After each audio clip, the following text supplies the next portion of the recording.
Welcome to another product showcase by VNM Simulation.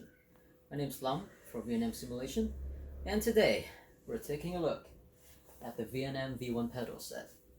We've spent the better part of the last 1.5 years on research and development and design and also manufacturing these beautiful pedals, and today we are giving you a closer look into the mechanism of these pedals, how they work, and we're also going to be giving you a glimpse of what they look like in action.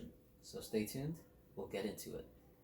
The VNM V1 pedal set is a high-end piece of equipment that features all aluminum CNC machined parts with a beautiful black anodization finish on the top.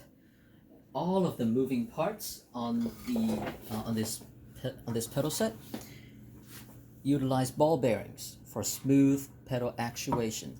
Have a look at this. Very nice, very smooth. And also over here we do have pedal angle adjustment and also on right here you can see it is possible to adjust the height of the pedal faces to dial in the position that you would prefer.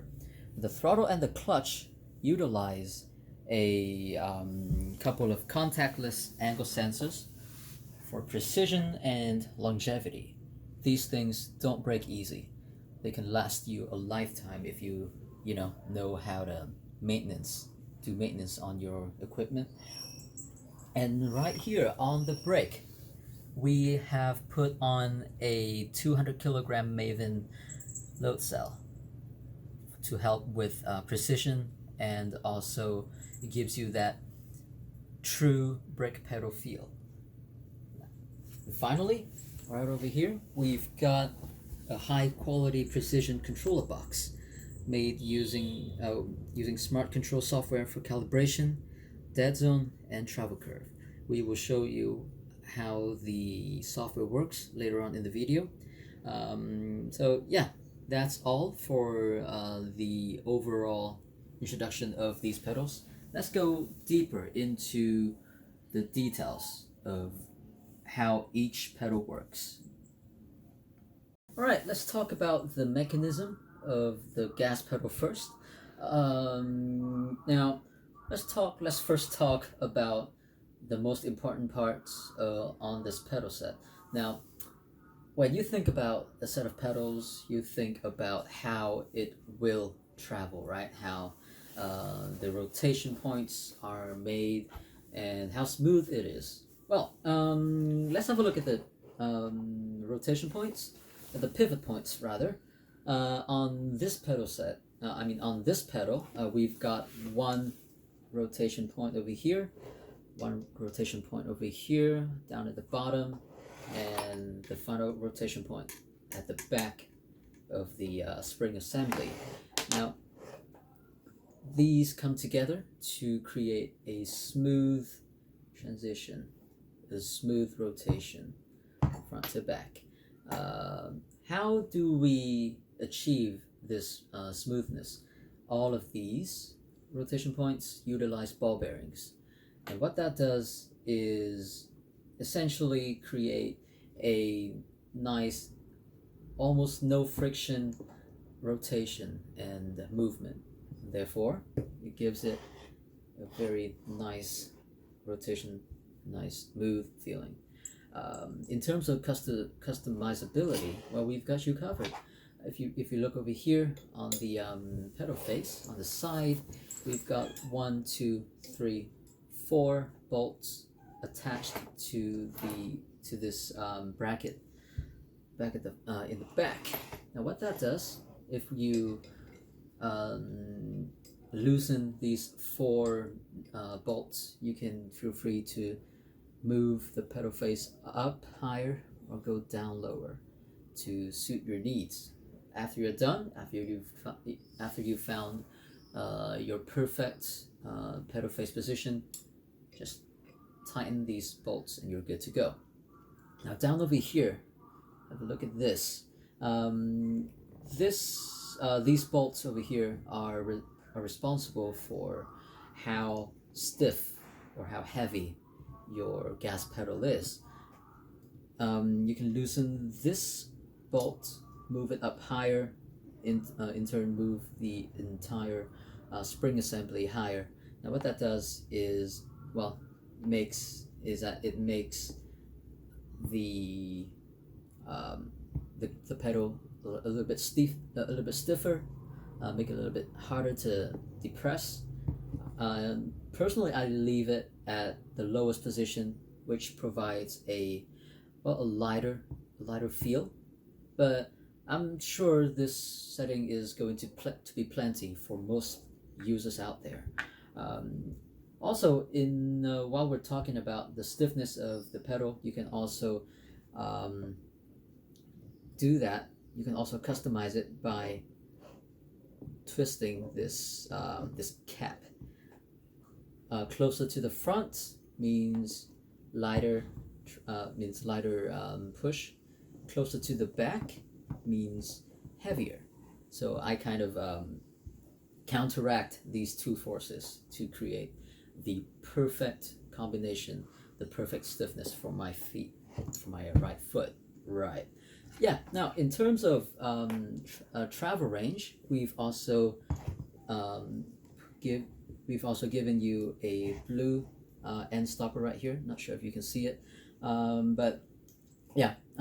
In order to customize this, you will have to open this, loosen this bolt over here, and this bolt on the other side,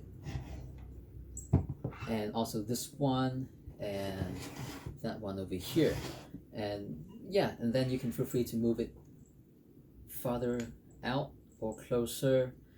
In my use case, I've left it at the closest position to the pedal arm to give it a closer and a little bit shorter throw, down like that. If you leave it a little bit further back here, obviously it is going to be a little bit, there's going to be a little bit more travel. What else? Oh yeah, right here is the contactless angle sensor that we have put on. This is definitely a huge upgrade over the traditional potentiometers, which can go bad quite easily and quite quickly, and we don't want that. We want something that is going to last you a lifetime. So yeah, contactless angle sensor. Now down at the back here, we've also provided an option to change the angle at which your pedal is going to sit on your sim rig. So for example, in my case, I've put it at the lowest position in order to give it a sort of a reclined backwards resting position. Now if you put it to a, say, higher position, your pedal is going to sit something like this, and this is going to fit those who have a Formula style cockpit. And yeah, what else can we talk about here? Oh yeah, the spring assembly.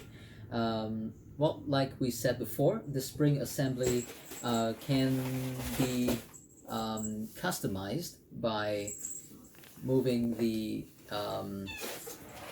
twisty part, moving the cap slightly higher or slightly lower to change the stiffness of the throttle. We've also provided a an upgrade path rather. Behold, the damper kit. Now this damper kit is going to be available for all of the 3 pedals, so don't fret.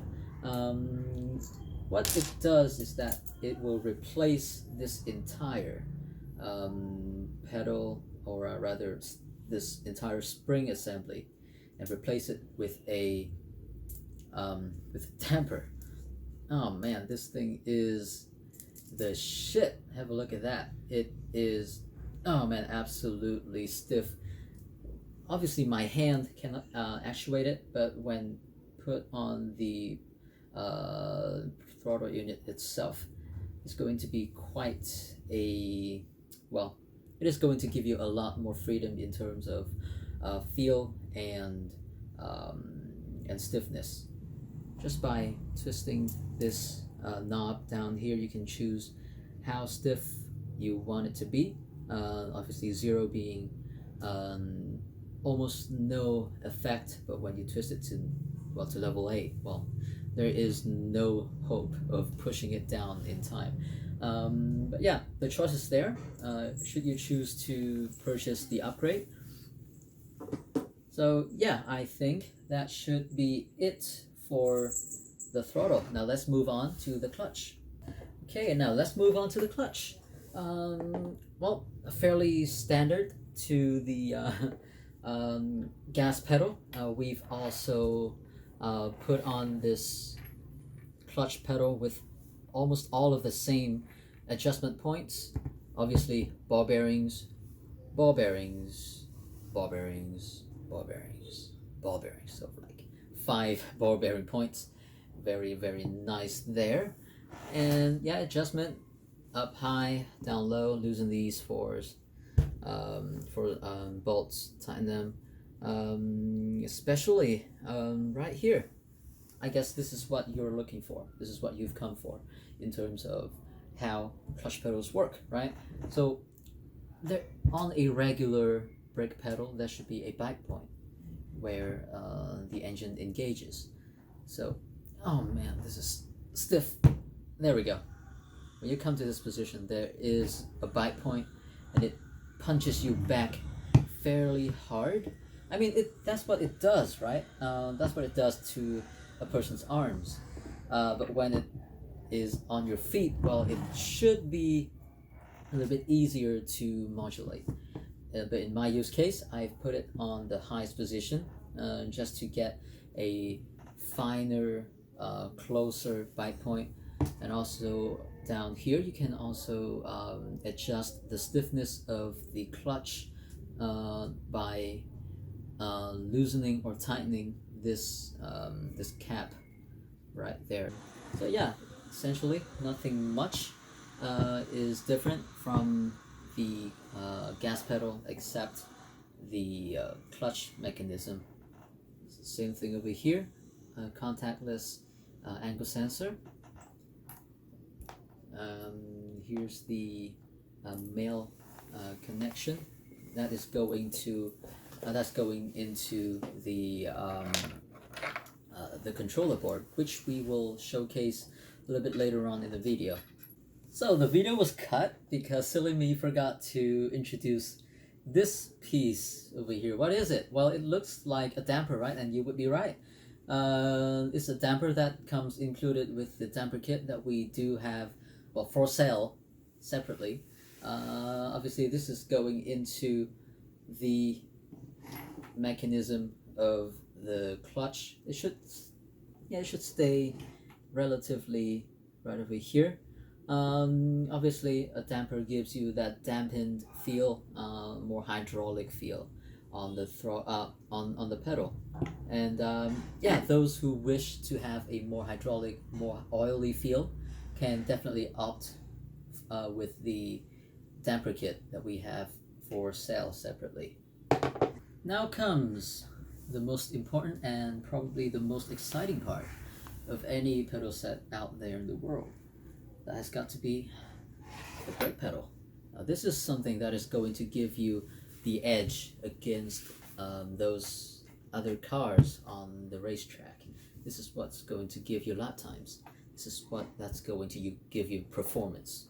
Now, in order to give you performance and lap times, well, we have put on our brake pedal a beefy 200 kilogram Mevin load cell. Obviously, you know what load cells do, right?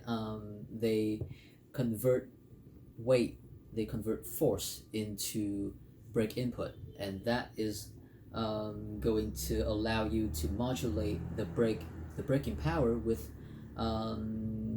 force rather than it measures the travel of the pedal arm.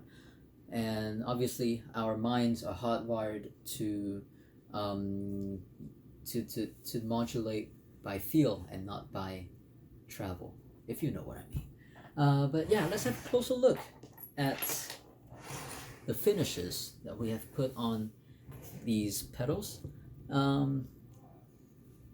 Normally, if you run your finger around the edges of any CNC machined equipment, there's bound to be some imperfections.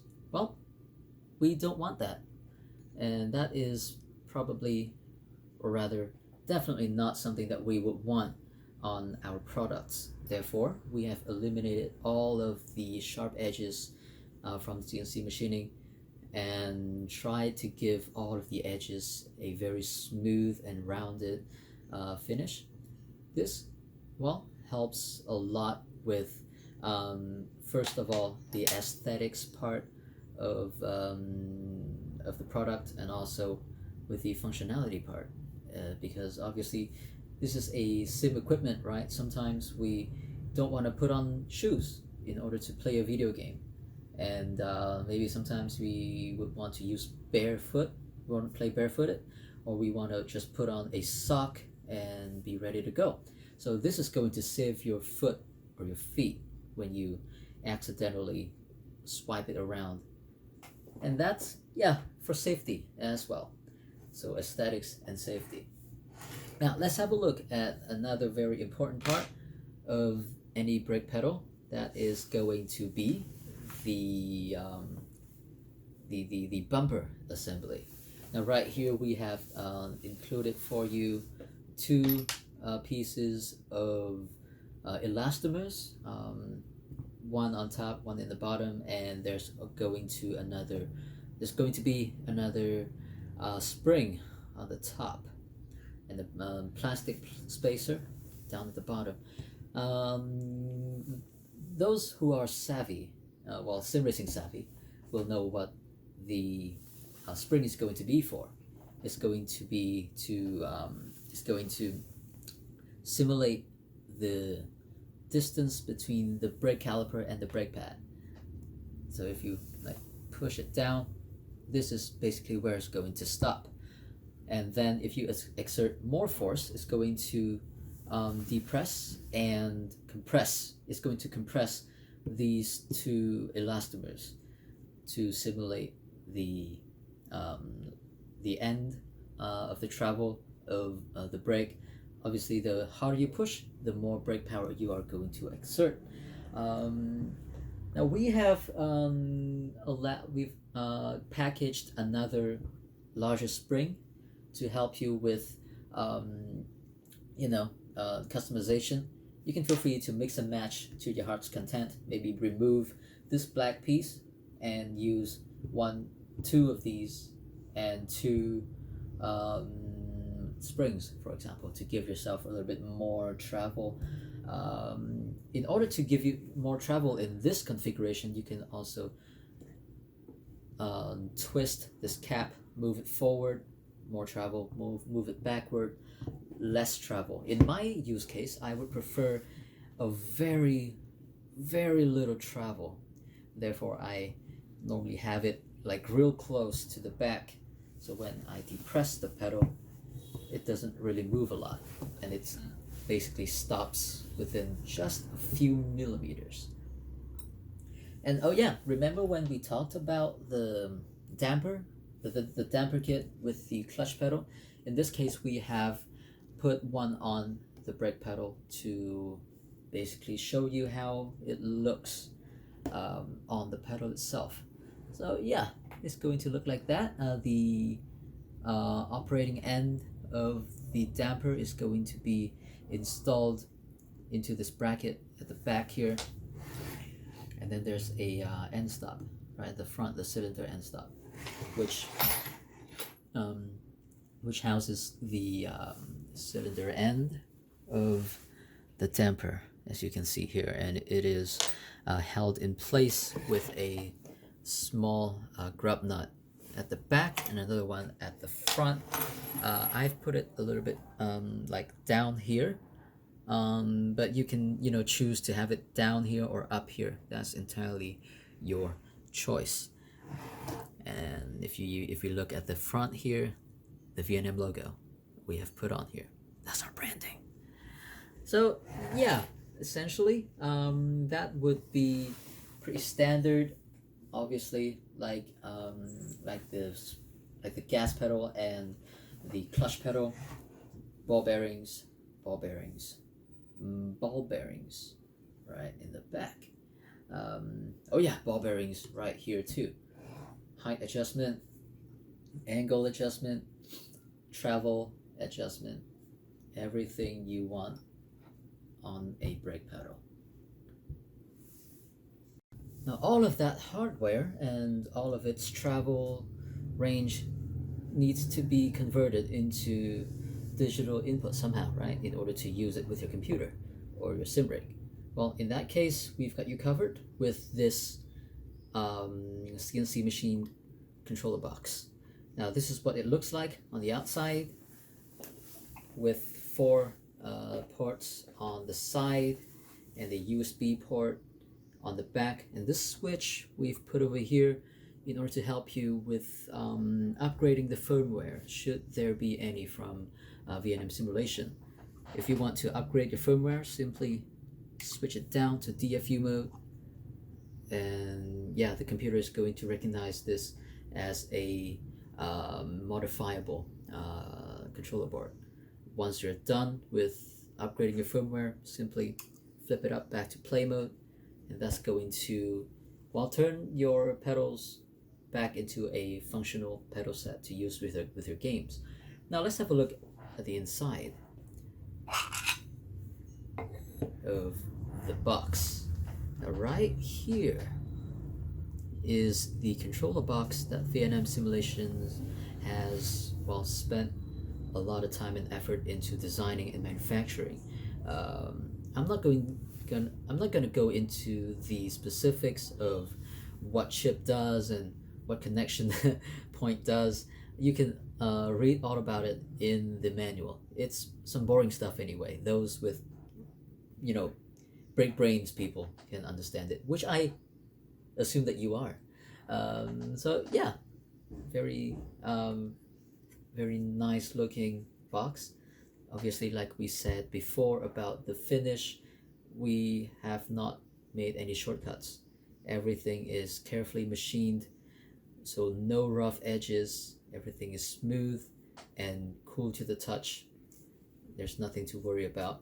Even if you were to drop your controller box, nothing's gonna happen. Maybe a little bit scuff on the side, but the internals is what's important.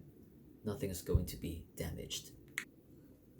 Last, but certainly not least, is the optional pedal tray. When I say optional, I mean if you already have your own pedal tray, you can feel free to just purchase the 3 pedals only and install them on your pedal tray without hassle. But if you are, if you want the full combo, you can feel free to also purchase the pedal tray that we have on offer right over here.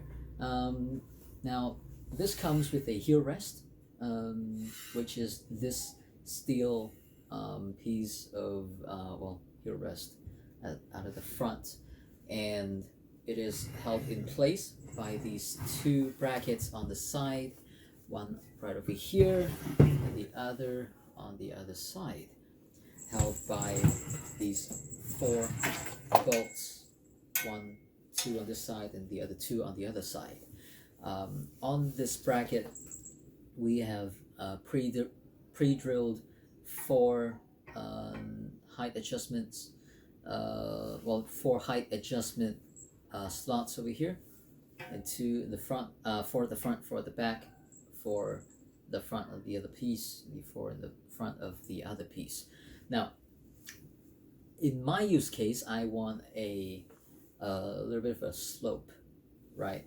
And so I have opted for the high position at the back and the low position at the front.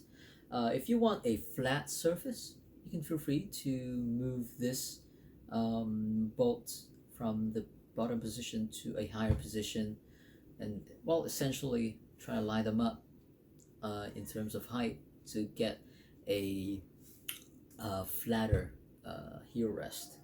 And at the back, we've got two pieces of aluminium profile which you can use to mount your three pedals on. So yeah, just put some put 1, 2, 3, 4, 5, 6 T nuts into the channel and tighten your pedals like you normally would. Very simple, very basic. And on the side, let's show you. On this side, you can see these two pre-drilled holes here. This is made to install the controller box. So you can just place it over here, tighten in the back, and it should sit on your pedal set like so.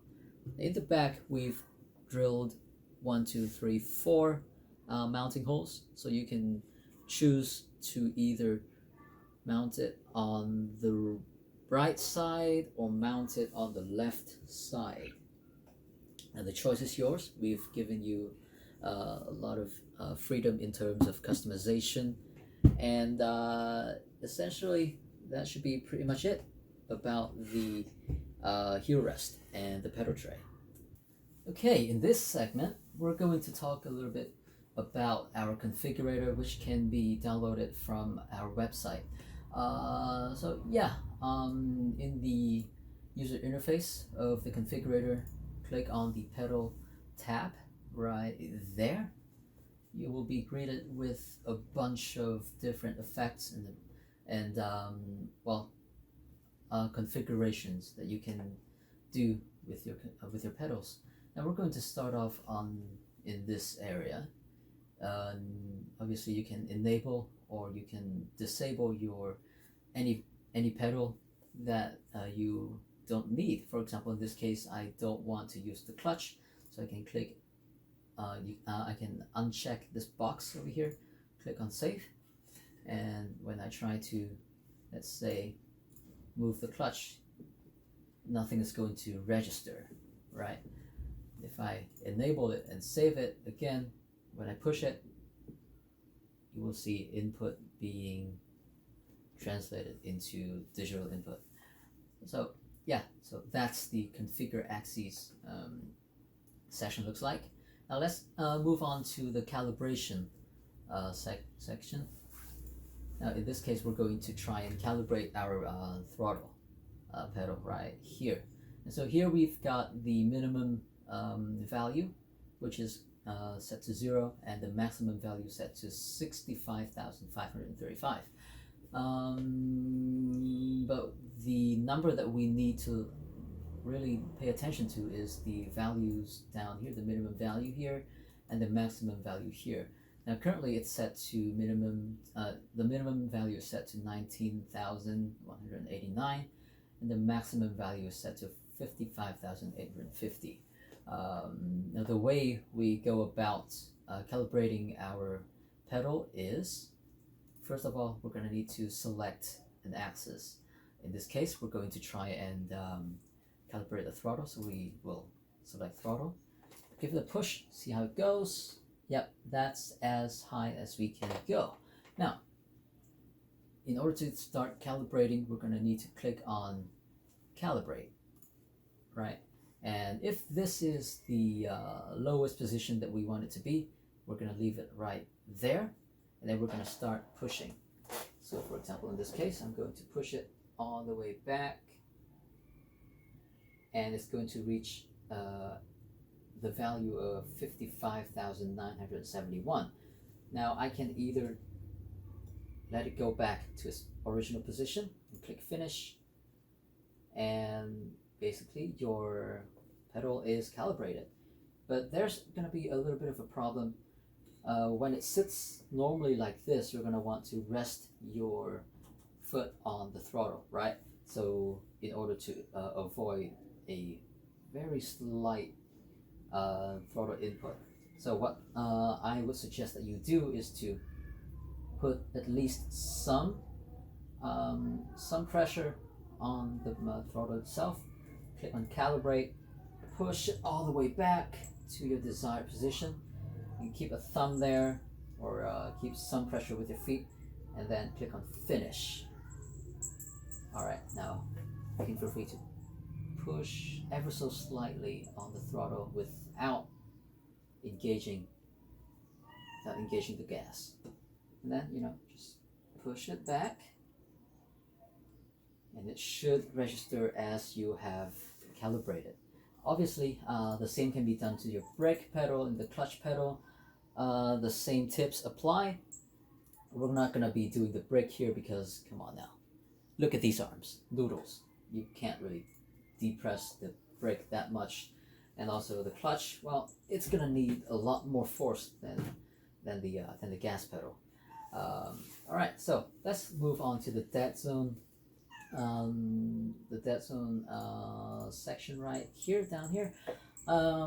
Essentially, you can move the slider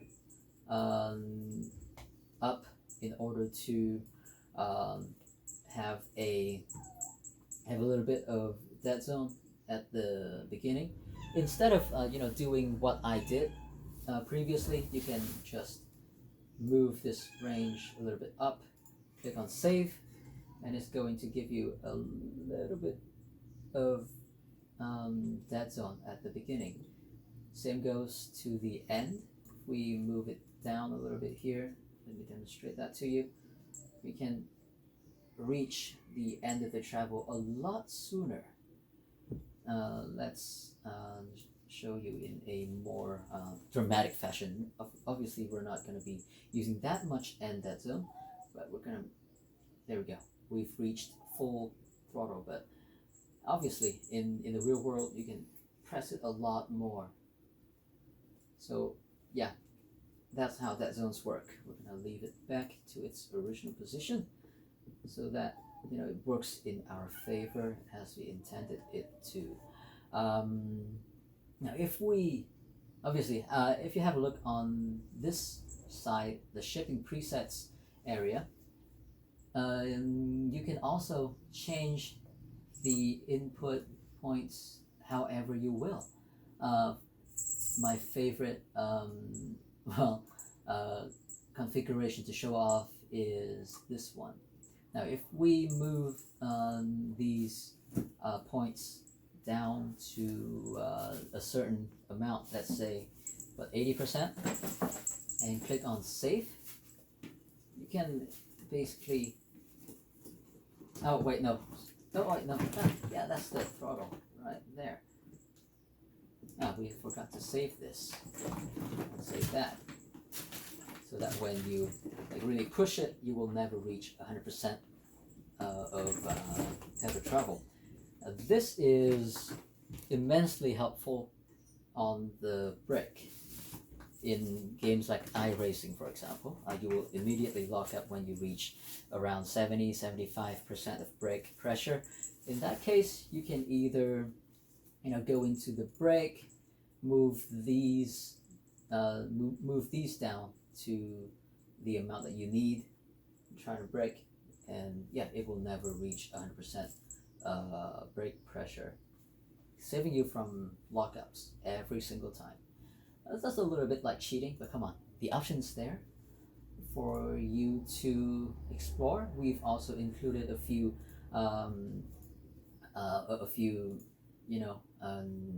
input effects like linear. Well, the input is going to be the same as your travel. If you try to choose exponential 1, for example, then you can press a lot without engaging a lot of input at the beginning, but towards the end, it's going to go up quite quickly. See, it'll go down eventually, very slowly. So that's the input curve. Like I have demonstrated before, you can customize this however you will. Right.